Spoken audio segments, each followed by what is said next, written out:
Mga kapatid, mga minamahal, tayo po ay magtiwala sa kayang gawin ng ating pinakamamahal na Panginoong Diyos. Amen? So, bago po sa pagpapatuloy, mga kapatid, natigit po sa lahat to ang pinakamataas na pagpupurit, pagluluwalhati, pagdadakila, pagsamba, ay tanging sa pangalan po ng ating pinakamamahal na Panginoong Diyos. At magaling po sa ating po mga kasamahang manggagawa sa basan po ng ating pong dakilang Diyos na nandyan po ang kanila pong patuloy na pagsuporta sa amin at maging sa lahat po ng mga nandirito po sa lugar na ito, kila Nanay, Praise the Lord, sa lahat po na umaatid po ng ating po Bible study sa araw na ito, magandang hapon po sa inyo pong lahat. Ang Diyos po ang patuloy po na magbibigay sa inyo ng lahat ng inyo pong mga pangangailangan. So asahan po natin ang biyaya, ang awa at habag ng ating pinakamamahal na Panginoon Diyos, na ang Diyos po ay magbibigay po ng proteksyon sa village na ito, na kung saan mga kapatid na kayo po ay nandirito po para po paunlakan yung ating pong Bible study. Amen. Amen?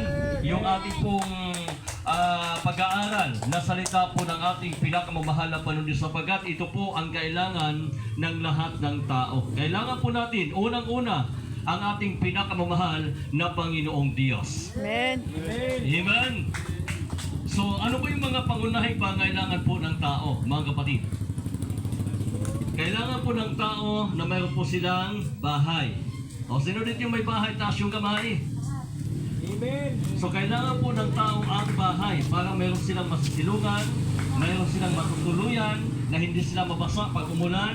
So, kailangan po ng tao ang bahay. So, kailangan po ng tao, mga kapatid ko, ang pagkain.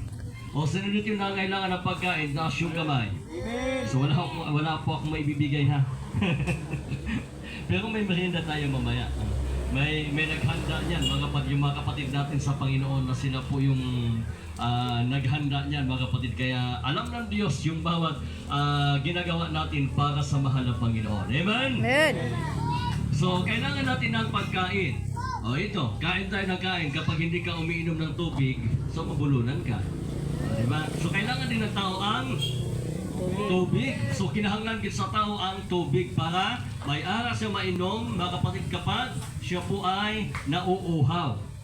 Amen. Amen. So, kailangan po ng tao ang pagkain, kailangan po ng tao ang bahay, kailangan po ng tao ang tubig. So, kailangan din po ng tao ang damit, kasuotan, pananamit. So, ito po ay kailangan po ng tao. At kailangan din po ng tao, mga kapatid ko, ang ano pa? Ano ba yung kailangan pa ng tao? Tira. Palakpakan natin ang mahal ng Panginoon. So wala pang ihatag sa inyo na kwarta, mga minamahal ko mga kapatid. Amen? Pero ang Ginoo, nakahanda siya na maghatag sa inyo sang blessing. Di ba?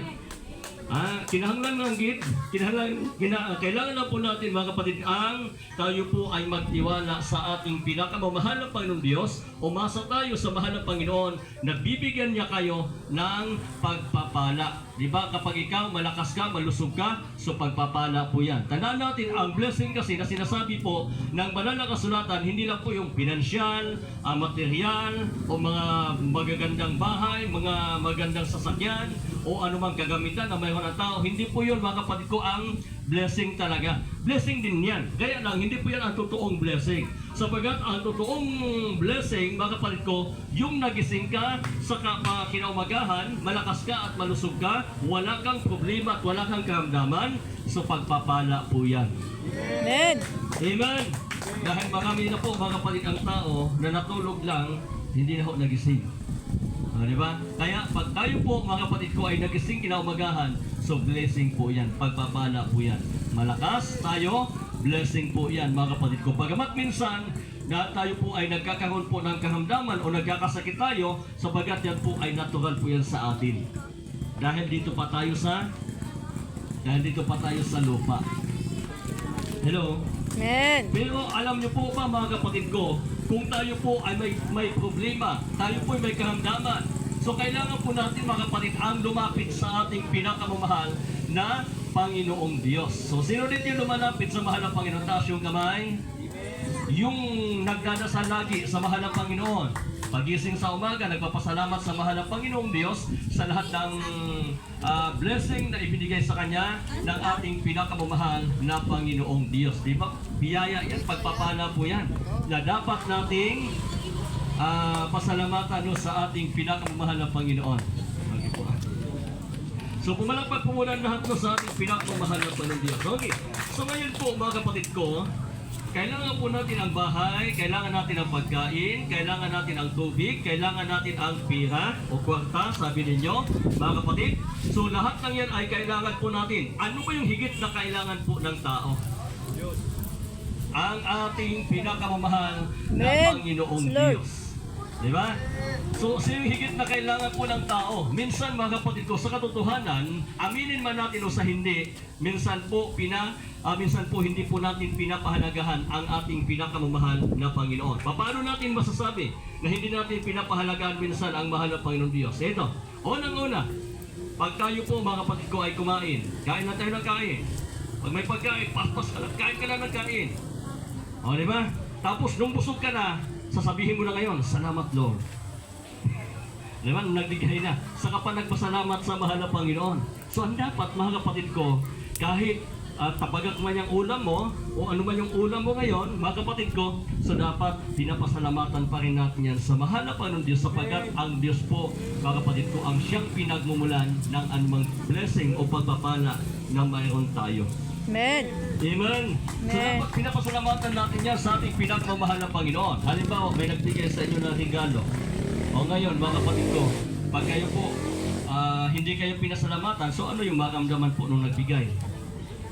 Di ba? Halimbawa, si nanay nagbigay ng regalo sa akin, tapos kahit thank you, wala man lang.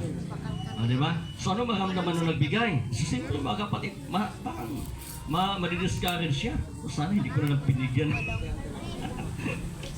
Di ba? Pero ang kailangan po mga kapatid, kung minsan ganon, binigyan niyo yung inaanak niyo, binibigyan niyo ng regalo at hindi na po nagpasalamat sa inyo, so kailangan din po natin mga kapatid ko na tanggapin pa rin natin kasi baka po nakalimutan lang. Amen. Di ba? Lahat po tayo sa praise the Lord. Praise the Lord. So ngayon mga minamahal ko mga kapatid, dahil kailangan po natin ang ating pinakamamahal ng Panginoong Diyos, so paano natin masasabi na ang Diyos, mga kapatid ko, ay nasa panig natin? O kasama natin ang ating pinakamamahal ng Panginoong Diyos. So ang kailangan po, mayroon tayo laging ugnayan sa mahal na Panginoon. Ano yung ugnayan na hinahanap ng ating pinakamamahal ng Panginoong Diyos? So, ang sabi po mga kapatid ng banal na kasulatan, dito po sa aklat po ng Juan,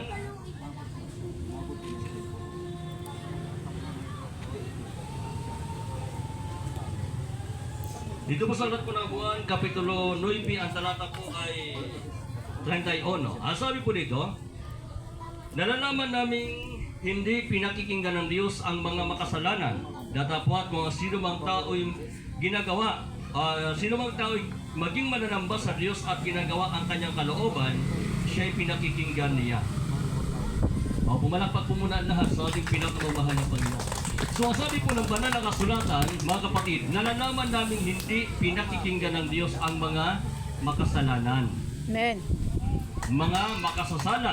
Pero kung ang isa ka tao, nagapangalagad sa Ginoo, kag nagasimba sa Ginoo, kag ginahimo ang kasuguan sa Ginoo, siya gid pamatian sa Ginoo. Di ba gusto natin ginapamatian sa Ginoo ang atong mga pagkampo?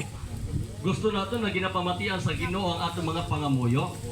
So ang isa sa kinahanglan, mga minamahal kong mga kapatid, dapat maghatag kita oras, araw, para sa ating pinakamamahal na Panginoon Diyos, na para tayo po ay sumamba sa ating pinakamamahal na Panginoon Diyos, sapagkat binibigyan tayo ng Diyos ng 6 na araw para ang tao po ay magtrabaho. Amen.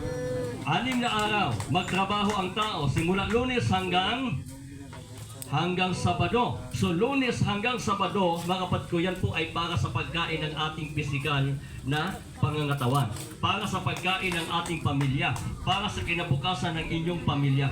6 na araw para sa pangangailangan po natin. Subalit ang 7 araw, ito po ay pagkain naman po ng ating pong spiritual na buhay. Amen. Ito po ay Walang iba, mga kapatid ko, ay sa salita ng ating pinakamamahal na Panginoong Diyos. O sino dito yung kumakain ng pagkain? Amen. O lahat tayo kumakain, no? Praise the Lord. So, yung hindi kumakain dito, mga kapatid, sigurado, gutom. O, di ba? So, lahat tayo kumakain tayo. So, saan ba natin pinapadaan ang pag tayo po'y kumakain? Kumakain tayo ng halimbawa adobo, lechon, fried chicken. So, ang sarap nun, ha? Puro mga masarap yun, ha? Oo. Tapos, lechon kawali. So, di ba, saan natin pinapadaan pag tayo kumakain? Sa bibig. Pag tayo naman po ay kumakain ng salita ng mahal na Panginoon, hindi po literal na isubo natin yung Biblia. Ha? Kundi, tayo po ay kumakain ng salita ng mahal na Panginoon Diyos sa pamagitan ng pakikinig. Amen. Ha? Ang tainga naman po yung kakain. Tapos, mga kapatid ko, papasok yan dito sa isip natin at dito sa puso natin, kaya mai-apply natin yung bawat mensahe, yung bawat pangungusap ng ating pinakamamahal na Panginoon Diyos sa lahat ng tao para ang tao po, mga kapatid ko, ay magkaroon po sila ng kapayapaan, magkaroon sila, mga kapatid ko, ng kaginhawaan na galing sa ating pinakamamahal na Panginoong Diyos. Saan galing po yung kaginhawaan? Galing sa ating pinakamamahal na Panginoon. Saan galing naman po, mga kapatid ko, yung mga problema at pagsubok? Galing naman po yan, guys, sa Satanas. Amen. Di ba? Kaya binibigyan ang tao ng problema, binibigyan ang tao ng karamdaman, binibigyan ang tao ng mga pagsubok. So, sino ang nagbigay niyan? Si Satanas ang nagbigay niya. Para ang tao, mga kapatid ko, ay magkaroon sila, mga kapatid ko, ng tinatawag na discouragement no, sa ating pinakamamahal na Panginoong Diyos. Subalit, hindi alam ni Satanas na pag ang tao pala may problema at may karamdaman, lumalapit sa ating pinakamamahal na Panginoong Diyos. Di ba? So, pero alam niyo ho, mga kapatid, ang isa sa pinakamaganda, wala kang karamdaman, wala kang problema, dapat lumalapit ka na lagi sa mahal na Diyos. Tama yan, mga minamahal ko, mga kapatid, wala kang problema, wala kang karamdaman, pero ikaw, mayroon ka namang Diyos. Amen. Praise Praise the Lord. Dahil ang higit na kailangan po natin ay walang iba ang ating pinakamamahal na Panginoong Diyos. So, sino dito yung gusto ng langit, taas yung kamay? Amen. Yung gusto ng langit, taas ang kamay. O di ba gusto natin ng langit? Naalala ko po, mga kapatid ko, yung isang kwento nung isang estudyante. Yung isang estudyante, mga kapatid, ang sabi ng pastor na nagwali sa eskwelahan, sabi ng pastor, sino dito yung gusto ng langit? Taas ang kamay. So nagtaasan ng kamay yung mga estudyante. Pero yung isang estudyante, hindi talaga siya nagtaas ng kamay. Huh? Sabi ng pastor, sino gusto ng langit? Taas ang kamay. Taasan ng kami, pastor, kami. So yung isang estudyante, hindi siya nagtaas ng kamay. Nagtaka yung pastor. Sabi ng pastor, bakit hindi ka nagtaas ng kamay? Ayaw mo ba sa langit? Ang sabi niya, ayaw ko, pastor, sa langit. Bakit? Maraming trabaho doon. Paano mo nasasabing maraming trabaho doon? Nakita mo yun, pastor, yung mga bituin na yan. Pagkahapon, ilalagay ko yan isa-isa. Yan. Tapos yung napakalaking buwan na yan, pastor, ilalagay ko naman yan dyan. Ang daming trabaho sa langit, pastor.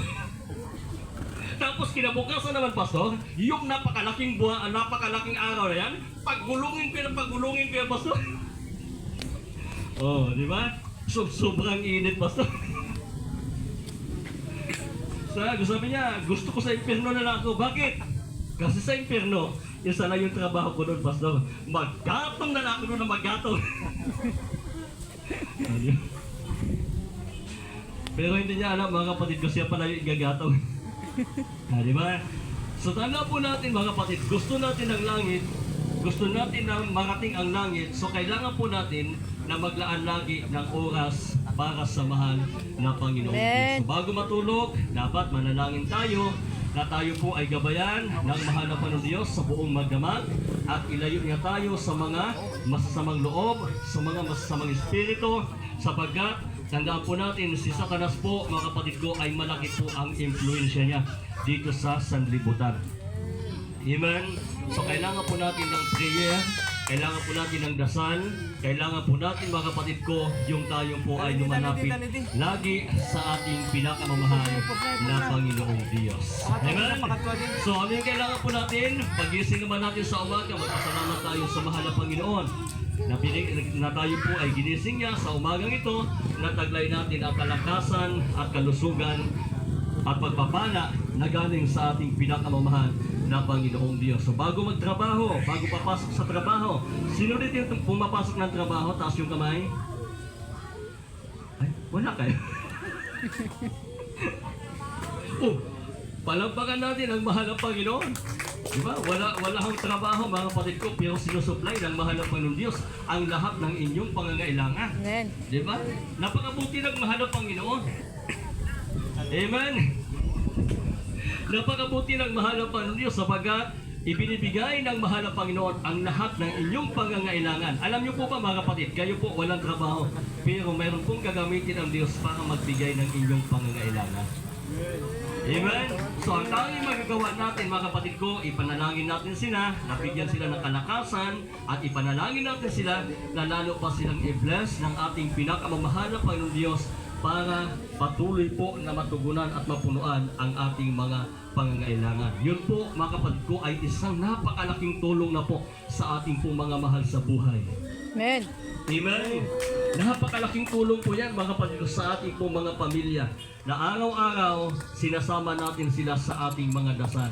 At maging ang ating bansa at maging ang ating mga kababayan, idalangin din natin sila sa ating pinakamamahal na Panginoon Diyos na sila rin po mga kapatid ko ay makalapit at makapagsisi at sila rin po ay talikuran din nila ang kanilang mga masamang lakad at maglingkod sa ating nag-iisang Diyos na buhay. Amen.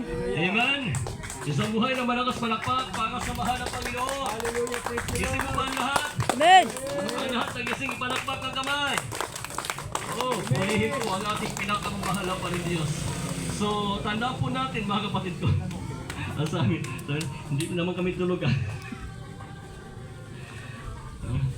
So, purihin po ang ating pinakamamahal na Panginoon. So, ngayon po mga kapatid, kailangan po natin lahat idaan natin sa prayer sapagkat yan po ay palatandaan o patunay po yan mga kapatid ko na tayo po ay umaasa sa ating pinakamamahal na Panginoong Diyos. Amen. Diba, lalabas ka ng bahay, sumanalangin ka, magdasal ka, na ikaw ay ingatan ng mahal na Panginoong Diyos at ilayo ka niya sa lahat ng mga panganib. Amen. Amen. Amen. Ha? At ito po mga kapatid ko, bago ka kumain, so magpasalamat ka sa mahal na Panginoon sa grasya na aga sa inyong misa. Diba?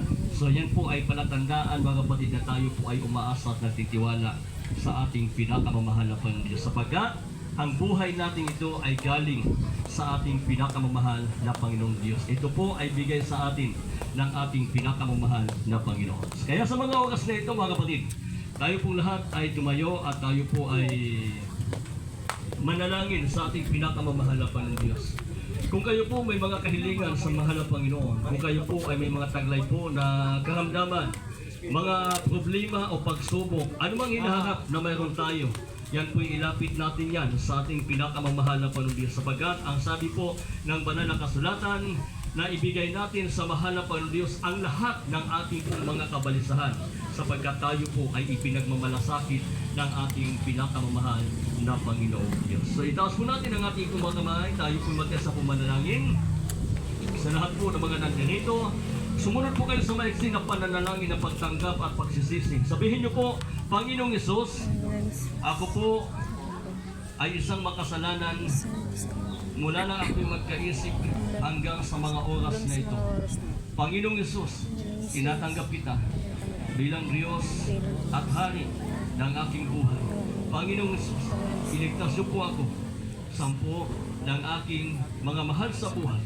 Sa pangalan ni Hesus na aking tinanggap ngayon at magpakailan-kailan pa man. Sabihin niyo pong Amen. Amen. Dakilat magpala po namin Ama Diyos na pinakamakapangyarihan sa lahat amang banal. Sa matamis Sa pangalan mo po, aming pinakamamahal na pong Diyos. Pero ito po, Diyos, ang aming po mga kapatid na tinanggap ka po, mahal na Panginoon. Nasulat mo po ang kanilang mga pangalan sa aklat ng buhay at gawin mo po silang tunay na anak at tagapagmana ng buhay na walang hanggan. Iligtas mo po sila, maging ang kanilang pong buong sambahayan. Sa pangalan ni Jesus na aming Panginoon, in Jesus' name, Amen. So sa lahat po, may mga taglay po na karamdaman o mga kahilingan, lumapit kayo sa mahal na Panginoon Diyos. Tanda po natin sa